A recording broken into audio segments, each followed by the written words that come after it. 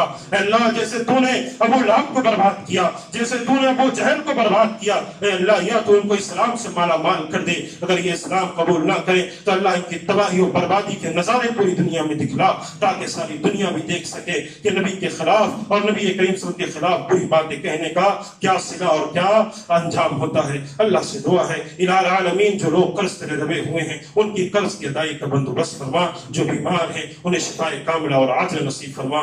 آمین. وآخر دعوانا ان الحمد للہ.